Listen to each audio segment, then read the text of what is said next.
We're just testing if this works. Doing something for John Ashworth. So we're making these little things because John Ashworth of Rochdale is going to be dead. 150 years on the 26th. I mean, you're just going to hang it for someone to find, you mean? Yeah. James Burrows. A young lad called James Burrows murdered a family man called John Brennan in the stables near the Hopwood Arms pub at Slattox, so he could steal his money. 13 weeks later, on the 24th of August 1866, John Ashworth visited 18-year-old Burrows at the New Bailey in Salford, the day before he was executed for the crime which became known as the Slattox murder. James Burrows asked Mr. Ashworth to visit him before the execution, requesting that he go on to speak to young men and warn them against keeping bad company as he had done. Burrows remembered how Mr. Ashworth had often spoken to young men, including himself, near Thornham Lane on the road from Rochdale to Middleton, about the dangers of keeping bad company, and described how he wished he had heeded that warning. Mr. Ashworth prayed and sobbed with the poor repentant young lad, whose execution in Salford was watched by a crowd of 20,000 people, and promised to carry out his wish to the best of his ability, quoting Proverbs 13 verse 20, which says, "He that walketh with wise men shall be wise, but a companion of fools shall be destroyed." A young man, he was about 7. He was a woman. Well, what happened was there's a younger boy. He was called Simon Chadwick. He was leading a cow along the canal towpath. The canal is just behind the Hopwood Arms, and the Rochdale hunt went past and kind of spooked the cow. And the cow... The Rochdale hunt? Yeah. They were hunting. I didn't know this. Yeah. And the cow was spooked and ran, and it fell in the canal and pulled the little boy in too. And so James Burrows was on the side of the canal and saw it happen and jumped in, saved the boy, and him and his dad also pulled out the cow. The Hopwood Arms pub saw him as a hero, so said he could have free ale for a year. So he became alcoholic. He didn't get any more free beers. And one day he got the tremens. What? Something tremens. Oh, you mean delirium tremens? Yeah, that's it. That's not that. That was someone else who went a bit mad. I thought he did. He definitely mad. got the shakes and he wanted some beer. No, you can read about. Well, he killed a man. It's called the Slattox murder, and there was a man called John Brennan who just arrived about a year after the incident with the cow. He'd arrived in the area and had started working for James Burrows' dad.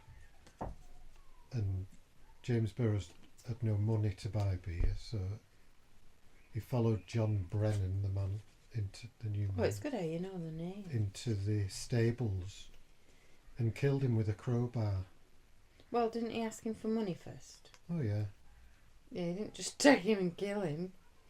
And he wouldn't give him the money, so he killed him with a crowbar. Because he was in a state of tremens. And then he hid the crowbar in the wall. Oh, I don't know. And he eventually got found out, and he was sentenced to be hanged. Stop taking this drink. Yeah, that was in. He was to be hanged in August 1866. And the other thing is, wait, at New Bailey in Manchester, where my son ended up moving to. New Bailey in Manchester. And that's so weird because we'd learn about that.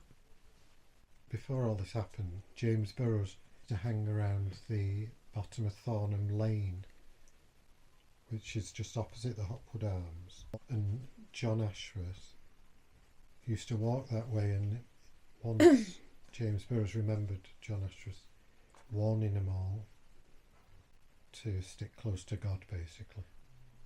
So when he'd done this murder and he was repenting of his sins and his funny walk, and he was due to I mean He said he walked that way. No, John Ashworth walked that way. No. Danny, look at your pile. You could at least stand them up neat. I thought when you said look at your pile, I thought you were complimenting me for doing so many. I'm not looking at your bum. Pile. Pile, Danny. Look at all these bits everywhere. What's that off your string? Yeah. You're making a mess. Wait, right, so John Ashworth used to walk that way. Yeah, he had to go back. Oh, backwards. And he made a request for John Ashworth to visit him the day before his execution. He writes about it in one of his James strange Burroughs tales. couldn't read or write, but He learned while he was in the prison, from the hymn book. and he was quoting God's word. He said, I want you to write about me to warn all the other youngsters not to hang around with the wrong sort. To stick close to God and avoid bad company. So he did do that. He wrote it in So that's one of why his tales. the story, it's a true story. All his stories are true. Another man who was 31-year-old William Berry, working on a building at Dixon Fold in Bamford. Yeah, this is the one where I want to And he show you where his grave is. was looking forward to going to seeing James Burroughs hanged, and he said so while he was working on this building. He was then kind of bragging, weren't he? he said, He was bragging. I'm working overtime so I can go on Saturday the to see hanging. James Burroughs hanged. And then just after he said it, he fell off the building and died himself. And John Ashworth's story about that is another story to say. None of us know what we'll be doing. We can't say what we'll do. It's God's will be done. And then we found William Berry's grave at Ashworth Chapel. The very first one we came to in the corner, was it? And it's a family grave. It's the Berry family. Berry family are buried. There's something about It's like Danny's grandma. She's called Grandma Fell. And she's always fallen. the inscription said something like, in a moment you fell, we didn't get time to say goodbye or something. That's not right, because it rhymes. A young man called William Berry was looking forward to James Burroughs' execution. He said to one of his fellow workmen, I will work overtime today, for I am going to see Burroughs hanged on Saturday. But in 6 hours William Berry was himself dead.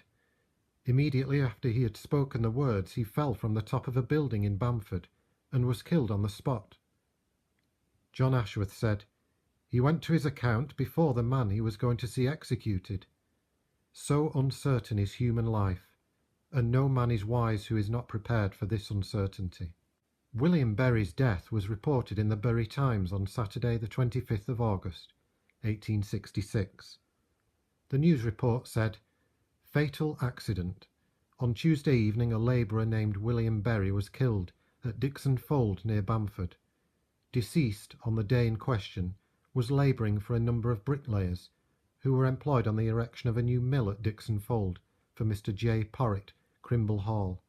The scaffolding on which he stood fell a little before 5 o'clock in the evening from a height of 50 foot or 60 foot, and deceased was so injured that he died soon afterwards. 31-year-old William Berry was buried at St. James's Church, Ashworth, on the 25th of August, 1866.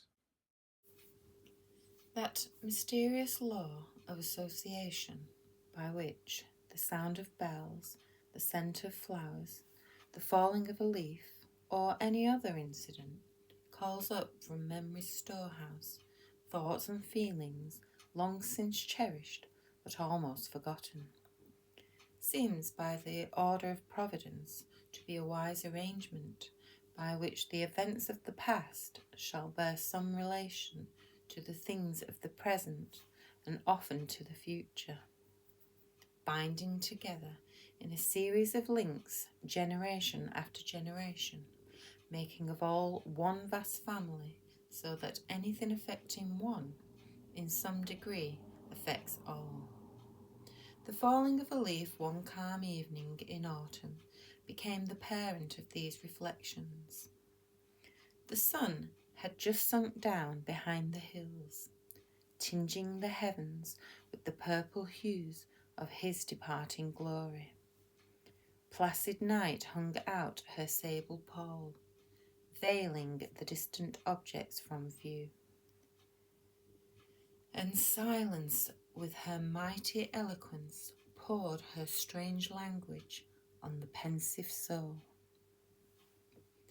I sat where I had often loved to sit, beneath the outstretched branches of the balsam poplar. The stillness of the evening was so intense that the striking of the hour of 9 by the bell of old St. Chad's reverberated through the dale. And when the undulating sound had died away, the silence was more profound, but broken at length by the tick, tick, tick of a falling leaf as it dropped from branch to branch, resting finally at my feet. Thoughts unbidden came at the sight of this leaf as it now lay amongst its dead companions. What a lesson if wisely read! How emblematical of this life's changes! How descriptive of relatives and friends who have dropped from their various spheres and now lie in the dust. Never on any previous occasion had so many of those departed ones been brought back to memory. Friends old and young, rich and poor, from towns and hamlets, churches and marts, seemed to gather around me. It was a moment of subdued pleasure. I could not literally shake hands with them as in bygone days, but I was glad they had stood before me, though only for a few moments. I could never discover a reason why anyone should fear holding mental communion with those departed dear ones whose company we so much loved when living. They may or may not be unconscious of those sweet recollections that will not say to them farewell. We still see their smiling faces, hear their merry laugh, or listen to their cheerful song. We walk with them in the field, sit with them in the garden, mingle our psalms, our hymns and prayers. Their well-known opinions govern many of our actions. What we know that they would have thought, or what we think they would have done, exercises no small influence on what we think and what we do. Is it not well for us that it is so? Many of the joys of the present spring from the joys of the past, and no small portion from a remembrance of those we have loved. But the great mistake is when we make what might be one source of softened gladness a cause of pain and sadness, murmuring and repining, when we ought to calmly submit, and where submission would indicate the truest wisdom. The Lord giveth and the Lord taketh away was no foolish expression, for the dead are like the stars by day, withdrawn from mortal eye, but not extinct, they hold their way in glory through the sky.